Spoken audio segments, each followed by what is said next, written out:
Drinking with Authors may contain adult content. Listener discretion is advised. Good evening, everyone. I am Nick Savage, author, artist, talented person extraordinaire. And tonight I am hosting Drinking with Authors, sponsored by Four Horsemen Publications. And we have with us a wonderful, fun author. His name is PC Nottingham, and he is author of the Grove Guardians series, which is a middle grade series. And book one is called Brothers Divided. The series itself is a reimagining of the Third Crusade. Tell us a little bit about that. Yeah. Hi. So thanks for having me on. So this is set in my Naver world, rodent universe where anthropomorphized rodents are ruling the world, and we've got inspiration from real world culture with a little bit of everything else mixed in. So it's fantasy, but there's no magic. And what's happening in Grove Guardians is there is a holy war brewing over the sacred olive tree. We've got two different religious groups. One believes the olive tree needs to be left alone. The other one believes it's their religion to take the olives and eat them, which is creating a lot of conflict. And zooming in on our main characters, they are brothers divided. They have mixed feelings about the different factions at play, and their hometown is the site of a battle. The two brothers are separated in the chaos of the battle, and each one thinks he sees his brother die, killed by opposite sides. So as a way to get some vengeance and some justice, each brother joins opposite sides of this conflict. And the book goes through them preparing for war and training and learning about these other sides and getting a different level of appreciation for their brother who they believe is dead. And then it all comes to head in a battle over the holy city. Okay, before we dive into how revenge and radicalization of rodents to fight in wars is middle grade material, what are we drinking tonight? So I have some Rolling Rock. It is one of my old favorites, and because this is a Four Horsemen publication production, I thought it appropriate with the horse on the front, and it is in my Wolverine koozie because I'm an adult. That's good. I'm doing Jack Daniels because it's bourbon. Well, it's actually not bourbon; it's sour mash whiskey, but it's good. So I'm gonna salute to that and cheers. Sláinte. And taste that and remember why I don't drink Jack Daniels. It's good. I like it, but man, whew. All right. I know you have some other series as well, which the plural of series is series. It's not serieses, which is kind of weird to have the same plural, but it's like deer and fish and fish.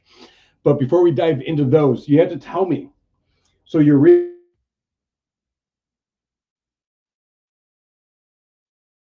family members dying. How is that for fourth graders or sixth graders or whatever middle grade is? Help me out on educate me. Yeah. So I don't want to get political, but I saw a statistic a while ago. Like if you just look at the number of children who have died in Palestine, you would be going to a funeral a day for the rest of your life and then some. And regardless of how you feel about Hamas or the Israeli military, there's children watching their world blow up around them. There's Palestinian Americans who haven't heard from their family members because the internet's been cut out and they don't know if they have their family members are alive or dead. So that really just got me thinking about kids dealing with the trauma of war while it's happening. So yeah, this is like kind of a heavier subject of holy war. But to keep it middle grade appropriate, there's no gore. The violence is kind of kept to like Tolkien levels. So there's not tons of blood. The deaths that happen are primarily like off the page. But yeah, I wanted to explore like what does that do to kid, and thinking too about other global conflicts where there's boy soldiers who are kind of forced to fight, and then when you add the religious element to it, that was just something I really wanted to explore. No. That's actually beautifully worded, and it is true. I think maybe living in here right now, at least for the time being, I have taken for granted that kids elsewhere don't see this on the daily. So, well stated. I do have a question for you about the olive tree and the animals that eat off of the olive tree. If a human were to grab an olive off an olive tree and not bathe it in lye and process it, they would die. Is that something animals don't have to worry about, or something we're just overlooking for the series? That is a beautiful both and of writing and fantasy. I love it. I mean, Yeah. honestly, it's one of those things where it's like, for the symbolism, especially of like olive branches and everything like that, let it just be that they can eat it and stuff. I just wasn't sure if you would, like, if you kept it like it's animals fighting, but we're gonna be realistic and have them like processed. You know what I'm saying? Yeah. Like, I wasn't sure. And part of that too is like the idea of I also like the idea of, like, from the Crusades, the issue of Jerusalem being holy to both faiths plus Judaism, and also with Christianity and Islam. You've got Catholic and Orthodox Christians who believe that it's holy to drink wine at Mass. And then you've got Islam, where they believe having alcohol is automatically a sin. So the idea of like these two religions, where what is holy to one, what is a commandment to one, is a sin to another. Where does that put them when they're side by side? And the idea of like Jerusalem being holy and important to both sides, I just want to see how that would play out in a rodent themed world. And with olives growing naturally in that part of the world and the symbolism of the olive branch, it was just too perfect not to use. So I middle grade novels and novels anywhere always take something and put their twist on it, or try and come up with an original story. And you're doing rodents. What made you not do the obvious and overdone choice of like vampires and werewolves for middle grader? You know what I'm saying? Like something a little more like just there and readily available. What made you want to venture out to something that's a little less common? So my first middle grade series in this universe was about a ninja squirrel. And this is really embarrassing, but this is the place to talk about it. A squirrel broke into my basement, and it summarily outsmarted me and my dog. We were like chasing this thing. It was doing like acrobatics parkour in my basement. Finally caught it in a Home Depot bucket, and I was wearing a glove. I finally caught it by the tail, and I tried to like just get it outside. So I had to like kind of, I wasn't punching the squirrel, but I held it by the tail just to like get it out of my house, and it wrapped around my hand like brass knuckles. And when I did the punch motion, it kind of like just let it go into my backyard. And I told my wife later, like, that thing was a total ninja. And later I was just going down a YouTube rabbit hole about ninja just for fun. And I saw an image from a ninja museum where a ninja for a mission made themselves into like a giant kite, and they looked like a flying squirrel. And those ideas just kind of coalesced together. So the rodents, it all started with that one squirrel. And as a kid, I read Redwall. I love the Redwall books. But it always bothered me that like there were badgers and bunnies. Like that's insane to me. Like a badger and a bunny, like they're not getting along. A badger and a mouse, like no. So I wanted there to be more cohesion. So I just decided all rodents, to make it a little more, just make it stand out a little bit from other books that have talking animals. And also too, my other issue with the Redwall series was that it was great, but it was all just like bland Europe. It was just all felt like Western Europe, and Tolkien's got the same issue. So I wanted the culture to really feel real. So for the Ninja Squirrel, I had them take a lot of inspiration from Japan. I still changed a few things, just so I could cover my own butt for where my lack of knowledge was.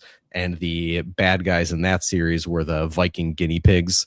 So took some inspiration specifically from Scandinavia. And then over here for the Grove Guardians did the same thing, looking at historical Palestine, and then having the Crusader stand-ins looking more like historical France, to show the culture clash more vividly.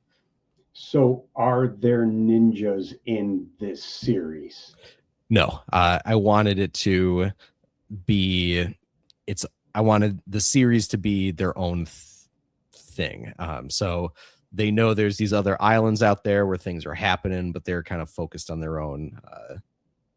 Oh, so they are different locations then altogether. It's not like in this background of like these little Crusader squirrels, you could see like a ninja mouse, like scurrying past doing his own thing. It's not at different locations. Okay. Yeah. So my crossover. Yeah. So my the world's like this big archipelago, and there's different islands that have different types of rodents on them, and they're inspired by different real world cultures. Okay. So this brings me to a strange left field question. Go for it. If you could have any animal as a pet, real, mythical, extinct, what are you having? So, grain of salt caveat, my dog died recently. So I'm sorry to bring that up then. No, it's fine. He was old. We knew it was coming. And you're allowed to laugh. He had ass cancer. He had a tumor. He had a tumor on his anal gland. So at the end, he just couldn't even walk. So my emotional gut reaction is, oh, I want another dog, man. I just want a buddy to take a walk. But I'd say any animal that I could really like go on a walk with, like as a companion. One that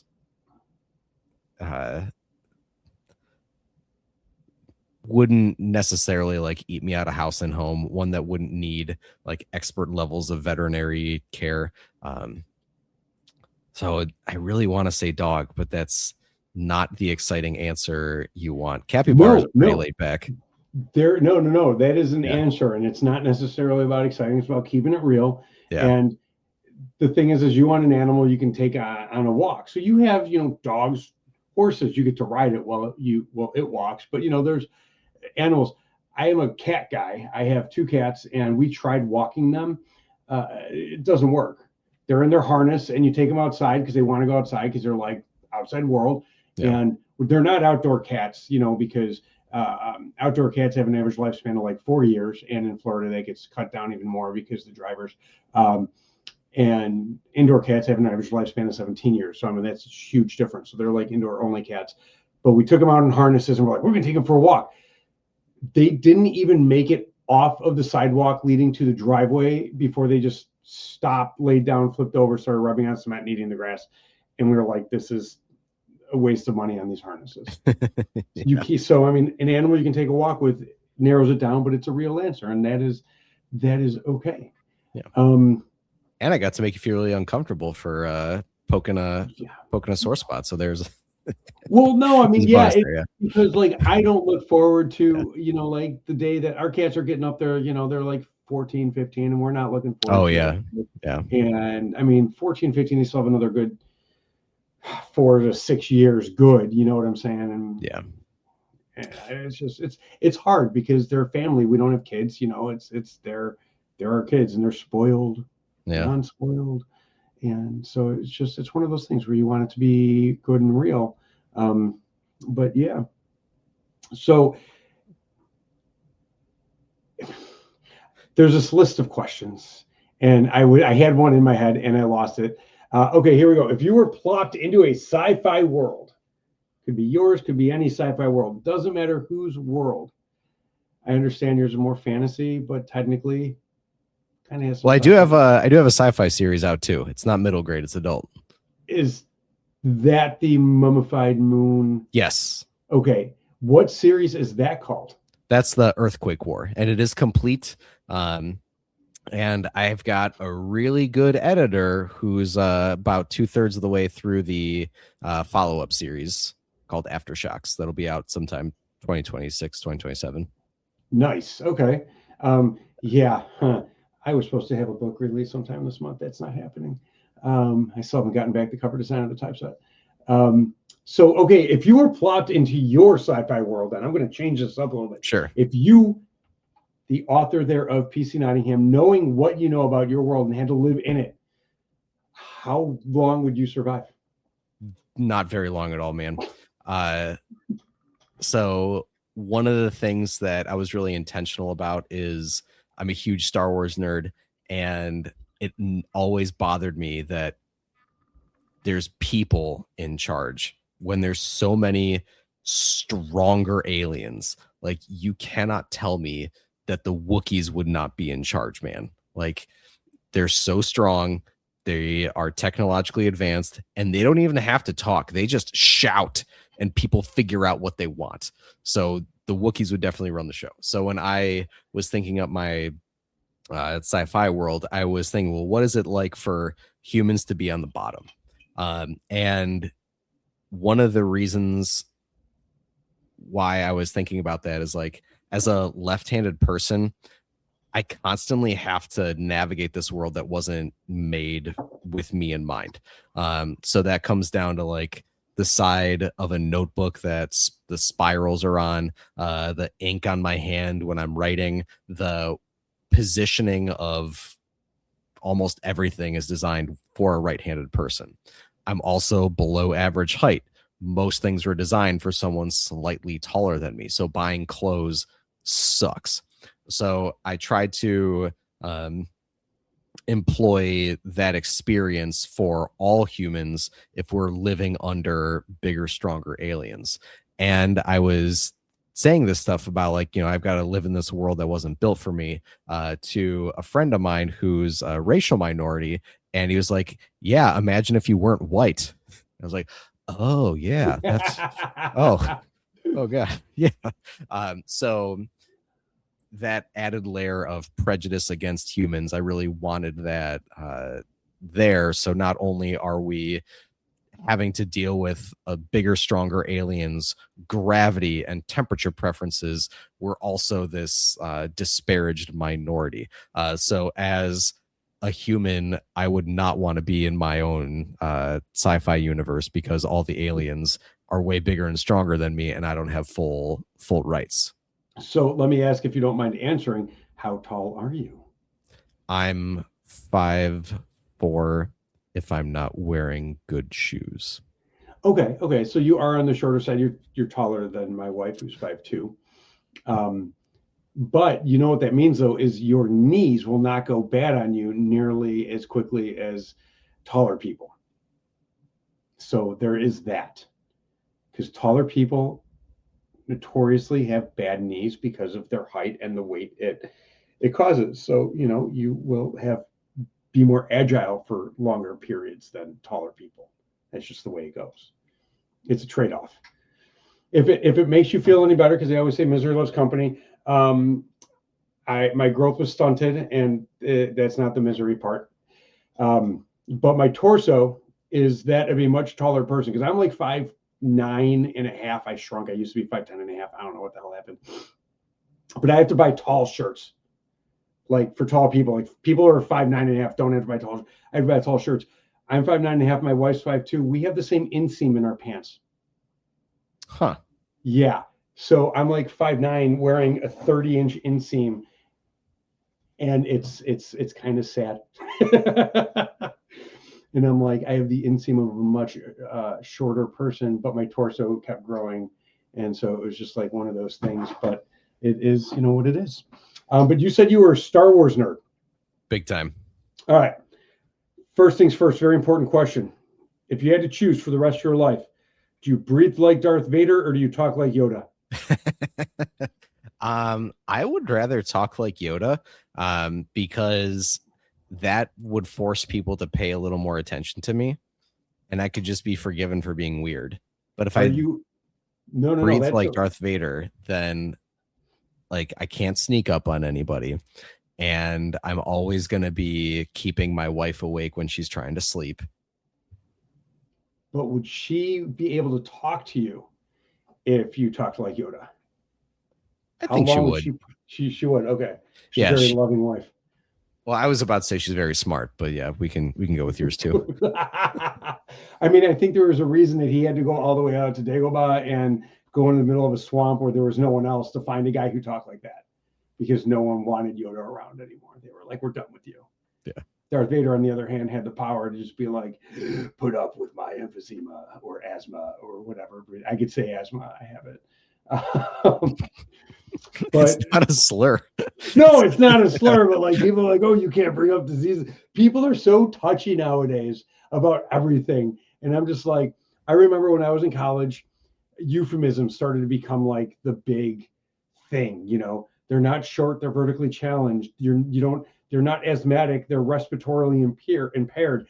And I remember looking at a teacher who was trying to teach us the importance of euphemisms. And I said, what does it matter? At the end of the day, whether you call me respiratorily impaired or asthmatic, I'm still a limp lung who can't run more than a 20-meter dash before I need an inhaler. You know what I'm saying? Like it doesn't change anything. Now I understand. Then, why can't we say derogatory? No, it's not like that. You know what I'm saying? Like just being nice. But then there's like, and I think a lot of the euphemisms since my college, and this has been a number of years, have dialed back to where they're not overly cautious about what they call people, you know what I'm saying? But I think some of it's, like there's still those people who are still like gatekeeping, you know what I'm saying? Everything that happens. And I'm like, I could say asthmatic and stuff. I have it. That's why I can make the Darth Vader joke. But like it's just like a joke, and like nothing's, you know what I'm saying? Like if people stop being so uptight, a lot more stuff would be funny. So you're using this beer cozy. You say koozie, I say cozy, tomato, tomato. Do you always use it when you're drinking, or is it just a special event because we're on a podcast? Why can't it be both? I don't know. I had a job where I was often given free koozies, or people would leave them behind. And I'm Irish and I grew up poor. So like if there's a free thing around me, I'm not gonna get rid of it or ignore it if it's perfectly fine. So I just had this organically growing koozie collection, and then people would just start giving them to me for gifts and things. So I have so many now that like I can't not use them. So whenever I don't want to be rude, No, if we ever meet in person, I'm going to have to give you one that's in my trunk. It's actually my tattoo artist gave it to me for her tattoo shop, and it's magnetic. So you can put it up on something and it'll hold the beer in there. Like it's strong enough to hold the beer. Yeah. So I was like, that is very interesting. My absolute favorite type to collect, this will make me sound like such a horrible person. I really like koozies that were wedding favors from marriages that failed. So do you have like do you have a collection of the ones you got separated? These are all my wedding ones, and these are the ones I'm betting will fail. And like you're hoping that they fail so you can use them and like I would never hope a marriage fails. I would not. See, you're far nicer. Like I just look at certain marriages and I'm like, that's not gonna last. Here's the pattern I noticed though. I've only got 3 because I'm not seeking these out. They're just given to me. I've only gotten 3, and of those 3, 2 of them the marriage failed. 2 of them were from weddings that I physically went to, but I had someone give me one because it was just left over at my old place of work, and they're like, yeah, we're trying to get rid of them because they got all these for their wedding and then they divorced. Like, they divorced, huh? So I just if you're planning a wedding, I would not recommend koozies as a wedding favor because from my anecdotal experience, there's a 2/3 chance it's not going to work out. Well, wait, if you went to two of them and they both failed and the third was given you and that failed, isn't that like 100%? No, I misunderstand. No, so I've got 3. 2 of them were from ones I went to. One of the ones I have Is from the failure. The other one is still going strong. Were you ever a fan of How I Met Your Mother, the TV show? Yeah. It is the exact opposite inverse relationship to The Naked Man, which works 2 out of 3 times if you remember that episode. Oh yeah. This is wedding cozies are a 2/3 failure rate, so it is quite the opposite. It was just I remember stupid things like that. Yeah. So when people would leave koozies, I was just like, what's the story with this? And they would tell me. I have a buddy whose band had beer cozies, and they also are not doing too hot at the moment. So it's a don't order beer cozies. I'm not superstitious, but that just feels like a pattern. Yeah. No. It's and the funny thing is like the band that he has is really like the band that he has. It's the first one, the one I'm referencing, is really good.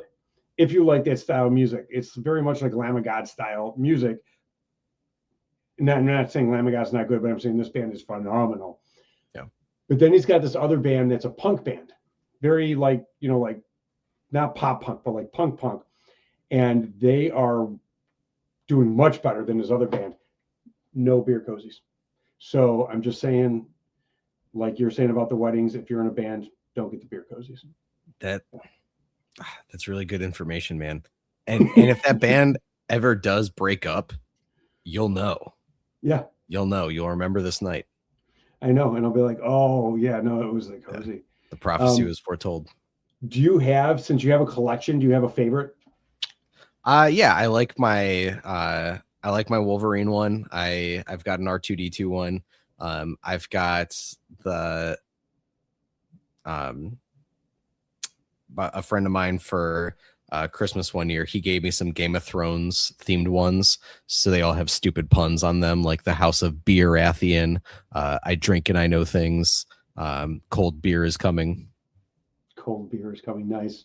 Yeah. I tried watching Game of Thrones and I couldn't do it. The acting was great, the production was great. I didn't even care that in like the opening episode they tried throwing a kid out of a tower. They killed a wolf. And I was like, there's no reason to kill it. And I was like, I can't do the animal violence like that. The only movies being the exception to that rule is like Boondock Saints. And I was just like, I can't do this because from what I understand, they kill wolves like all the time in that show. And I was like, I can't watch that then. But it was, from what I understand, absolutely phenomenal. So I may have to give it another try one day when I can get over that, even though I know it's fake, obviously. Yeah, I wouldn't say they killed them all the time. Like 3 or 4 throughout the series. Which I understand over like a 5 or 6 season arc isn't all the time. Yeah. Like they did it every episode. Opening scene of every episode is them killing a wolf. Be horrible. Sorry. I just put a horrible thought in my head. I'm actually editing this book for someone right now, and it was just this whole thing with a turtle and a knife. And I was like, this is weird. So if you had to take a year-long sabbatical or break from work or paid leave, whatever you want to call it, besides spending all your free time writing, what would you do with yourself? Oh man, so there's different versions of this answer. So if I get to totally be alone, I would love to go see the Holy Land. To any faith. I would love to see Angkor Wat just as much as I would love to see Jerusalem. I would love to go to Nepal and see like the birthplace of the Buddha just as much as I would like to go to Saudi Arabia and just walk the pilgrimage path that Muslims take on their pilgrimage. There is absolutely no way my wife and kids would go along with it. So if I got to take if it's just me and the missus, I could definitely convince her to go to Japan, and we could see the holy sites there, as long as we also got some sushi. Because like I think Shinto is just absolutely fascinating. If I had to take the kids, I'd probably want them to see like the Grand Canyon, maybe Yosemite, maybe just the wilds of Alaska, something natural and educational, that didn't involve me giving a giant corporation money. I can appreciate that. I've never been to the Grand Canyon. I've flown over it, which is not the same as seeing it up close when you're, Still cool. It is cool, but when you're 30,000 feet in the air or whatever I was at that time, it's a line. Yeah. It's just like a line on the ground. Yeah. Wasn't quite the same as, being there and stuff. I'm trying to, I have this weird thing, and everybody has these, like everyone wants to go see places. I want to spend one night in the middle of the ocean, no lights. And my wife's like, you'll be so freaked out because it's just darkness. I'm like, yes, darkness and quiet. I just want like one night of darkness and quiet. That's all I want. And then take me back home. Well, if you were really in the middle of the ocean, there wouldn't be any light pollution. You'd get a whole show in the sky. Yeah. And as someone who reads a lot of or has read pretty much every H.P. Lovecraft story written, I think if anything scared me in the middle of the ocean, it would be the thought of his stories like manifesting. Because I'd have nowhere to go. I'd be like, oh, this is it. That, and I've always had this obsession with the movie The Abyss, and I wanted to like see like sink down to the bottom and have them raise me up and be like, you're good and wholesome, and or you failed. It's kind of like that Holy Grail test. You know what I'm saying? Like, do you think and they take you back up, or you sink and they're like, you chose poorly, now you drown. Is there a writing vice you have? Like when you sit down, do you have to have a certain drink by you, or a certain album to listen to, or something like a ritual or a vice that happens when you write, or are you just a freak who can sit down and start writing? I'd say my vice is that I have to do it on my computer, and my computer is where all my distractions live. Yeah, my kids' snacks are not safe if I'm sitting down to write. Those things they're gonna find their way into my belly. When I first started writing, my wife worked nights and my kids took naps. So I had stretches of beautiful silence to myself. But in the more recent years, I've still kind of struggled to just find like the new balance and a new normal. So I have taken to putting headphones on the nights I'm writing, because my wife wants to watch TV and I'm not going to tell her not to. So what I'll do is listen to video game soundtracks that were from my childhood, especially if it like can kind of take me to a certain mood or just remind me of a simpler time.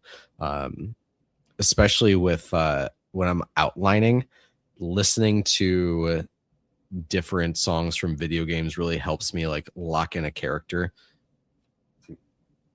particularly with fighting games, because each character had a very distinct track from a lot of the classic fighting games like Tekken.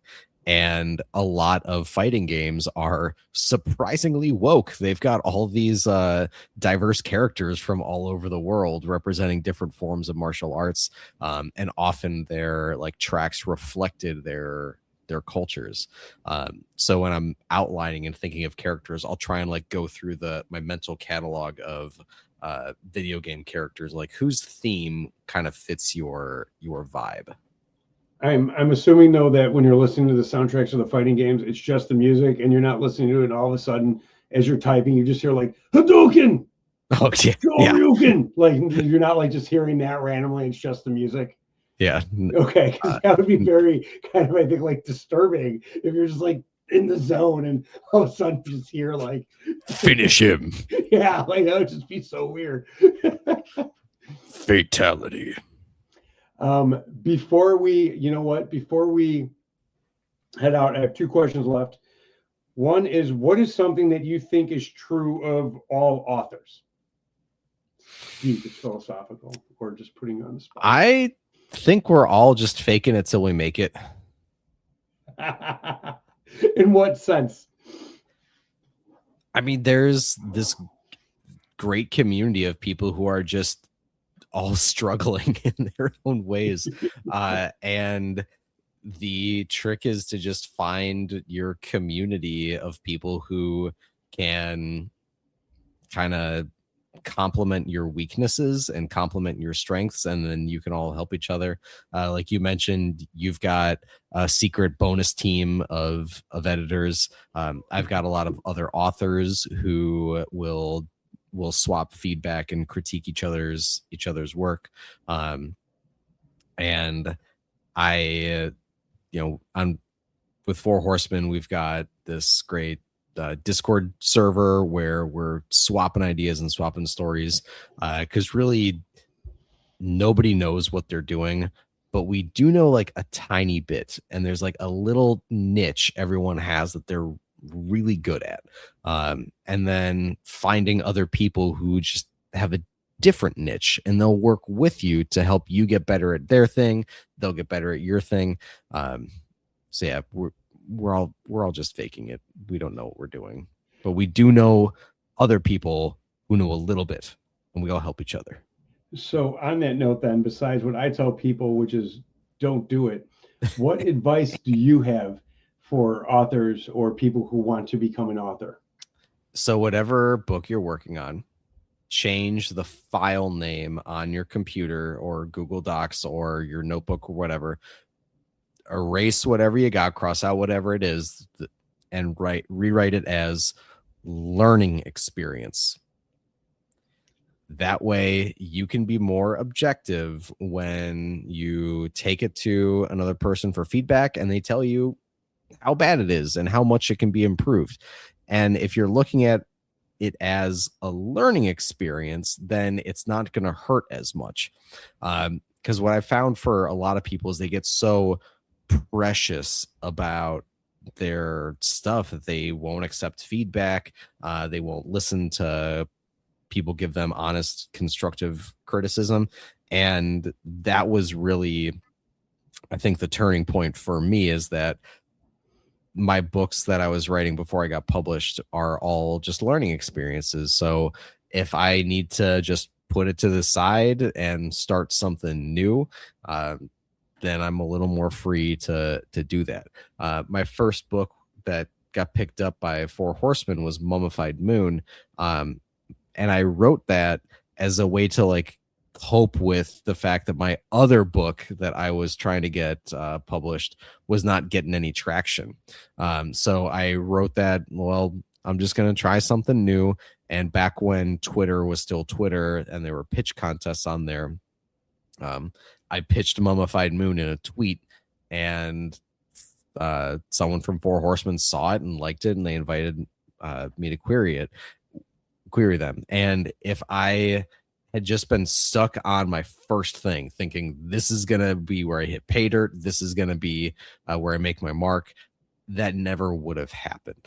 But it was because I was able to look at it as a learning experience, I was able to grow from it a lot more. And then in later books, I took all the things I liked out of that original book that nobody wanted, and the stuff I liked got new life, and it got better because I had improved as a writer. That is wonderful. So knowing all of this, where can anyone who's viewing this now, in the future, whenever, find you? Socials, websites, all of it, whole nine yards. So if you want to look at my website, it's authorpcnottingham.com. You can sign up for my newsletter. I do send one sometimes, and you can get some updates and insider info there. You can follow me on the Instagram. I'm at PC Nottingham. And I'm also on Blue Sky at PC Nottingham. I was on Twitter, but then things happened. Had to go. Yeah, no, I understand.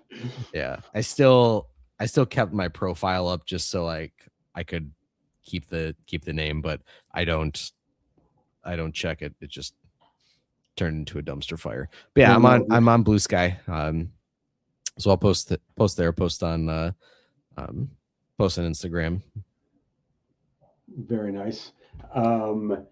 Well, you know where else you can find me? Yes. Sorry to interrupt you, Nick. No, where else you can find me? Tell me. I'm going to do something a little rude and plug another podcast here. Plug away. No, it's not rude.